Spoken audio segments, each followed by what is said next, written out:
When I was younger, we still had an amusement park here in Houston. I asked a friend one time, we were teenagers, I said, hey, do the horses on the carousel kind of look a little freaky to you? And he's like, no. I was like, well, did you ever read Something Wicked This Way Comes? Like, no. I was like, that's it. I'm pretty sure that's where the fear came from.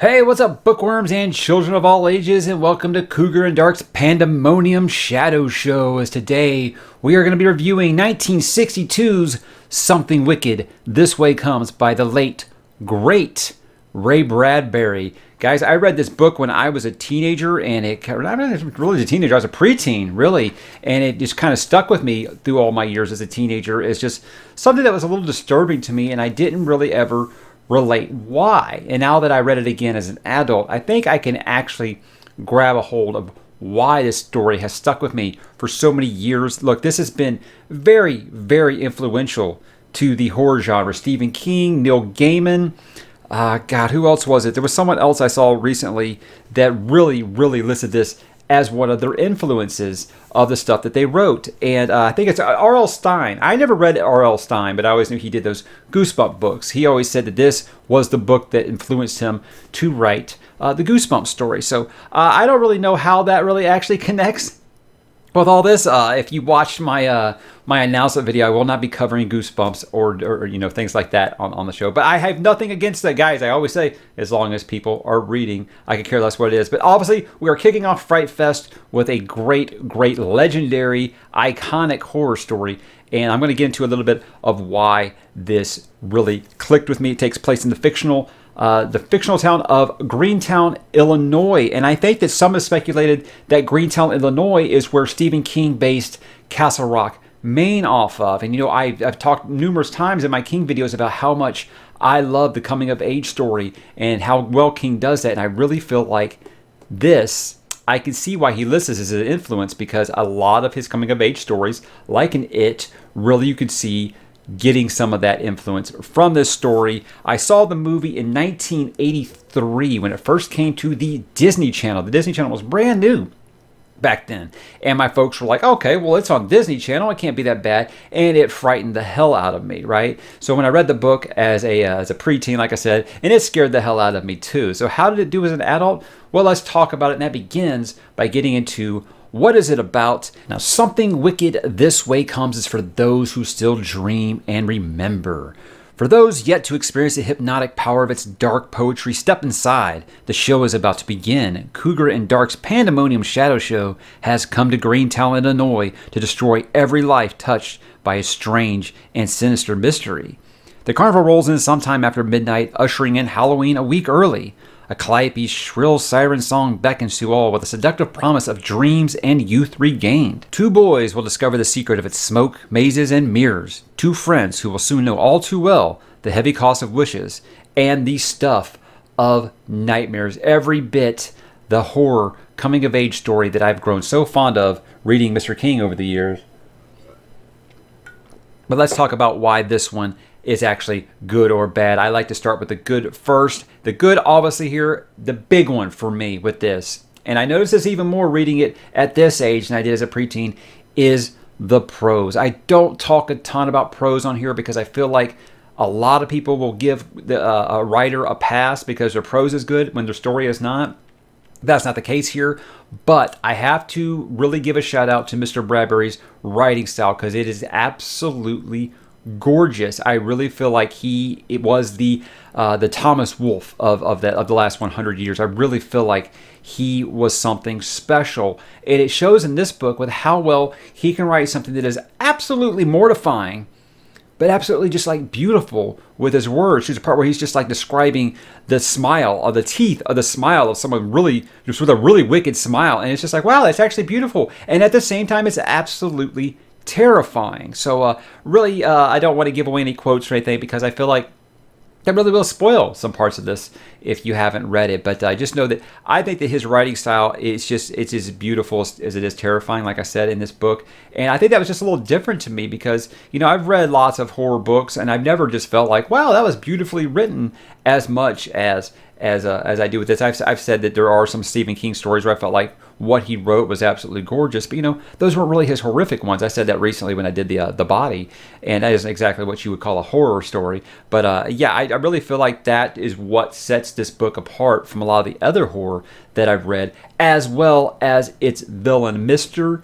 Dark haunted my dreams as a kid when I saw that movie, played wonderfully by Jonathan Pryce, to where I can't see anyone else in that role now. I hear a lot of times that people be like, oh yeah, that might be the best Disney villain ever. It's not a Disney villain. It's a Ray Bradbury villain. And he is written so damn sinister in his book. It's one of those things where like the gravitas of this character just kind of sucks you into the page by how mesmerizing he is. And you can see why this guy's gotten his way for a great number of years here, because the things he talks about, he's basically granting you your deepest, darkest desires, but at what cost? That is the big thing here. And seeing how you've got these two kids, and one of them seems maybe he's more leaning more a little bit more towards the dark, not Mr. Dark, but also Mr. Dark, leaning a bit more towards the dark than the other kid is.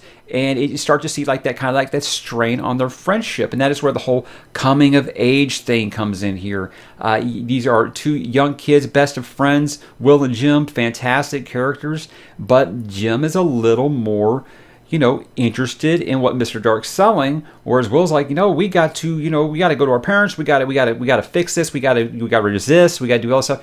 And you see Jim's a little more late. So it puts that first, you think about the things which coming of age is, we all go through changes, and there's that part where, childhood friends can kind of go their own ways and they don't stay friends. And it's kind of like the beginning, it could be the breaking point of that. And I feel like that's something along with youth and age that really is the overall theme of the story here. I talked about the King influence on here. I really feel like this carnival is what King based The True Knot in Dr. Sleep off of. I don't want to spoil that story if you haven't read, but I'm just saying I see a load of similarities between those two, and I didn't really think about it when I was reading Dr. Sleep, but when I reread this after reading Dr. Sleep this year, I was like, that has a lot of similarities. Rose the Hat is very much like Mr. Dark in here, and her whole caravan is very much like the Traveling Shadow Show here. So there's something. If you haven't read Dr. Sleep, I think that if you read this and you really enjoy it, you might really like Dr. Sleep. I don't know. I think you should read both because they're both fantastic books. But I like the part with Will and Jim kind of growing apart and really having to face their fear. The biggest thing to me in a coming-of-age story is what turns you into an adult. It's facing those fears you have. It's letting go of your childhood and facing those fears, your first step into adulthood, right? And this really shows how kids can grow up like that, in the blink of an eye. One seminal event can make them grow up. And I think that this book is just absolutely good for all ages because it's much like Stephen King's It in that I said I read it as a teenager and I really found myself identifying with the child version of these characters. And then when I reread it again a couple years ago, I found myself identifying with the adult version of those characters. The first time I read this, I was all about Will and Jim. I thought I related a little bit more with Will because I didn't really think that I had any evil tendencies to kind of be relating more to Jim. But this time reading it, I identified a lot with Charles, and that is Will's father. And, obviously as a parent now, kid's not quite this age, but, with two young boys, I could see myself relating not only to that, but with Charles's, what's the word I'm looking for? His kind of being uncomfortable with his age. He had Will when he was a little later in life. I had my first kid at 34, which I felt was a little too late, but it's just one of those things. He's like almost 40 when he has a Will, so he's obviously a little more. He has a little bit more issues with his age, but a big thing in this book is about people wanting their youth back, and that's what you have Mr. Dark offering people their youth back, but at a cost, and seeing Charles have to go through that temptation while also having, the parental duty to protect his child really grabbed me this time. And before, when I read it as a kid, I was like, oh, I want to get back to see what Will and Jim are doing. I don't care about what Charles is doing with his wife. I don't care about what he's doing at the library. I want to hear about the kids. This time I liked all those parts. So That's why I think this will be good, definitely for all ages. I think if time and youth isn't the main theme here, I kind of missed it, because you have the whole carousel thing, which does play a big factor with age, and it makes it absolutely just freaky. Not just the way that he writes it, but just the idea behind it.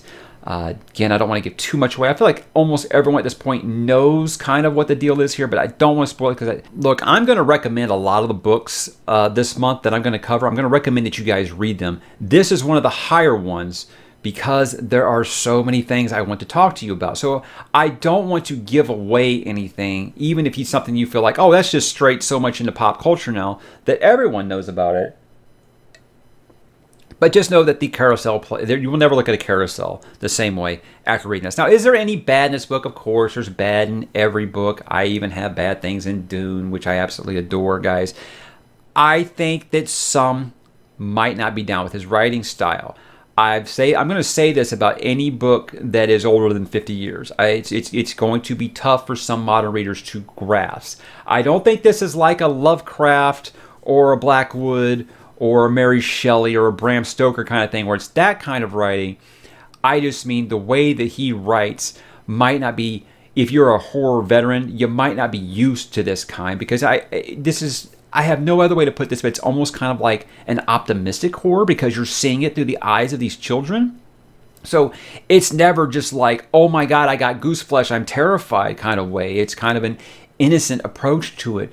So that might not be for everyone, that his writing style, like I said, it's very, very Thomas Wolfe. So you're not into that classic literature kind of things. You might find some things a little dated. To me, I never found that a problem, but you might not find it as scary as an adult, obviously, as you would as a kid, or as someone who was reading this for the first time in the 1960s, when this was pretty much cutting edge at that time. So you might not find it as scary, but again, to me, these aren't bad things. It's a wonderful story. It is a terrific coming of age deal, but I'm starting to lean into why you should read it. So let's do that. Look, Ray Bradbury is one of the best writers of the last century. Okay, I really believe that. He died 7-8 years ago now. And it sucked. I mean, the guy lived a full life. His achievements are very well known, but it is, whenever you do lose a voice in literature as strong as his was, a reach as vast as his was. I mean, Fahrenheit 451 is an absolutely incredible book. But this is still my favorite Ray Bradbury story, because I don't think it's just because I read it as a child. I just am a sucker for the coming of age story. And anytime you take a coming of age story and you add some horror into it, that seems to be like my forte. I love it. That's exactly what I love. And he absolutely drills it here. I think it's a classic I feel like has influenced multiple generations. I listed R.L. Stine, Neil Gaiman, and Stephen King. Obviously, I've only read one of those. I'm getting into Gaiman later this year, or later next year. Just calm down. But so I can't really relate to that. But I do see so many things that King very clearly took influence from, and with here and with Castle Rock and Derry and things like that in Maine that he's made up. I definitely see that here. But I feel like this is kind of a great entrance into the horror genre. If you're not looking to lose some sleep, look, I'm going to present it here. It's the first horror video I'm doing this month, so I want to kind of present this here. This is the rating scale that I am using on 1 to 10, obviously 1 being the least amount of scary and 10 being absolutely scary. I'm going to give this rating at the end of every one of these books. I feel like this one's a 3, in that it is kind of family friendly, and nothing utterly disturbing. You're not going to be losing sleep over anything like that. This is very family friendly. My parents, who were very, very sheltering, they were okay with me reading this. Like I said, they felt like if Disney this is the time when Disney was considered like wholesome and just for kids like 10 and under, right? So not that they're different today. That's that's a different conversation, ain't it? But so they decided, okay, well, Disney had a movie of it, sure. We're going to encourage you to read. That was the one thing I could say. My parents were sheltering about what we read, but they were always happy that we were reading, right? So I was allowed to check this one out from the public library and read it as a young man. And yeah, I think it's very, very approachable. If you have a kid who's maybe under 10 and is looking, maybe they kind of like the frights a little bit. I was very much into horror. I had a brother that was 6 years older than me, so I just wanted to be cool like him, right? And he was all about the horror, so I was like, yeah, I want to get into that. So if you have a kid like that that's maybe looking to get into the frights a little bit, I think this is a very good entrance for that. Now, if I have any final thoughts here, I loved this every bit as much, maybe more at this age than I did as a preteen, because there's things that I feel like I can appreciate now that I didn't as a kid, like the prose, like the writing style, like what it was like for Charles Holloway in this, having the young children that are the young kid that is in this kind of danger, and even though you're having a proposition to you that looks too good to be true, your priority is to protect your children over all costs, that you would die for your kids if need be, right? So I think that really, really got me here this go around. And like I said, I think I'm just able to appreciate his writing. So I didn't have a problem with it back then, but it's just one of those things I wasn't really looking for. Now when I really look for things like an author's prose, I really, really could appreciate it. And this one is an all-timer, guys. I definitely recommend you pick it up. I got this paperback off Amazon for like $8. I heavily recommend it. Got the link below if you guys want to buy it and read it. It took me a couple of days. You really won't have a hard time reading this all. And apparently this is a series. I have never read the other two books in this. Is the middle book in a series, but it's not like a connected trilogy or anything. It's kind of like what Stephen King does with Castle Rock, where he has several stories take place in Castle Rock. But don't quote me on that because I'm not really sure. I haven't read those. But I would like to read more Bradbury in the future. But guys, if you haven't read Bradbury, definitely this is a great place to start. If you haven't read a lot of horror, this is a great place to start. So I cannot stress enough that this is a wonderful book, and I think you will enjoy it. And drop in the comments, guys, if you've read it or if you want to read it or if you plan on reading it. Let me know what you thought, what you're thinking. I would love to talk to you about this awesome, awesome story. And I'm so glad that I could kick off Fright Fest by talking about Something Wicked, This Way Comes. And I will talk to you guys in the comments.